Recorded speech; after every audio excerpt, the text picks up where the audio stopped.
বন্ধুরা সকাল 5টার সময় উঠেছি। উঠে টিফিন বানালাম, টিফিন প্যাক করলাম, তারপরে চা বানালাম, চা খেলাম, তারপরে গিয়ে চানটা করে ফেললাম। তার আগে ঘরটা একটু ঝাড়ু দিয়ে দিলাম, ঝাড়ু দিয়ে চানটা করে ফেললাম, ঠাকুর ঘরটা একটু মুছে ফেললাম। এর মধ্যে আমার বড় উনিও চান টান করে হনুমান চালিসা পাঠ করে পুজো করতে লাগলো, আমিও পুজো করলাম ওনার সাথে মিলে। তারপরে আমরা চা খেলাম, উনি চলে গেলেন টিফিন নিয়ে, তৈরি হয়ে চলে গেলেন। তারপরে আমি একটু আবার বিছানায় ঢুকলাম, সেই সকাল 5টাতে উঠা তো, বিছানায় ঢুকে তারপরে একটু রেস্ট করার পরেই 10টা নাগাদ এসে গেল আমার কাজের মেয়েটা কাজকর্ম করলো, করেই একটু আগে গেল, গিয়ে আমি আবার উঠলাম। এখন উঠে নিচে আমার এখানে দেখছি এতগুলো কাপড় জমা। এগুলো হচ্ছে আমি কালকে বিকেলে কোথাও বেরিয়েছিলাম, সেই কাপড়গুলো রেখেছি, এগুলো ধুয়ে আবার ঢুকিয়ে রাখবো আর কি। তাই এখানে রাখা, একটু বৃহস্পতিবারে আমি কাপড়টা ধুই না, কালকে ধুবো, রাখা। তো ওই যে অ্যাপ্রনটা পরছি, এখন আমি রান্না করতে যাব।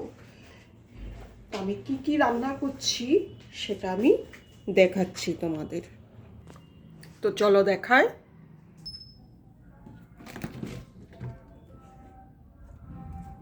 ফ্রিজে সবজির ছড়াছড়ি, এই যে পালং শাক আছে এতগুলো, এই যে ডাটা পালং, খুব ভালো হবে বড়ি দিয়ে আলু দিয়ে বানাবো, ঠিক আছে এটা বানাবো।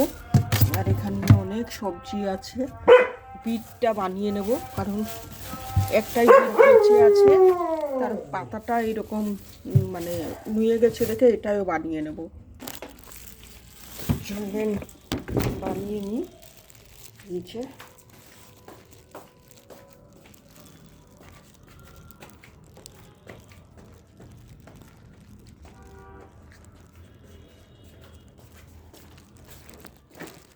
রান্নাঘরে এলুম, এখানে এই যে সকালবেলা তাওয়াটা এখানে রয়ে গেছে, দেখো কুকারটা আমি বের করে দিইনি বলে, আচ্ছা না, কুকারে আমি ভাতটা অলরেডি বানিয়ে ফেলেছিলাম, সরি, ভাবলাম কি কুকারটা না ধুয়ে চলে গেছে। তো এইগুলো বড়ি দিয়ে বানাবো, এখানে তো সব আছে, বড়ি টড়ি সব কিছু এখানেই আছে, এখান থেকে নিয়ে আমি বানাবো। এদিকে সামোবারে আমি একটু চা বানিয়ে রেখেছি, আগে একটু চা খেয়ে নিই, লাল চা।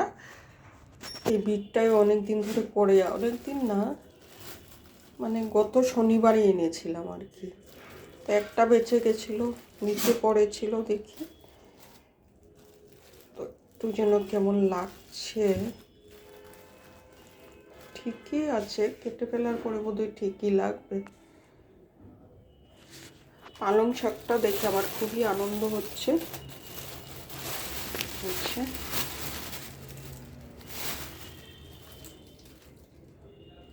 একদম তাজা পালং, এটা দিয়ে বড়ি দিয়ে খেতে আমার খুব ভালো লাগে, আলু আর বড়ি দিয়ে, তো এটাই বানাবো আজকে।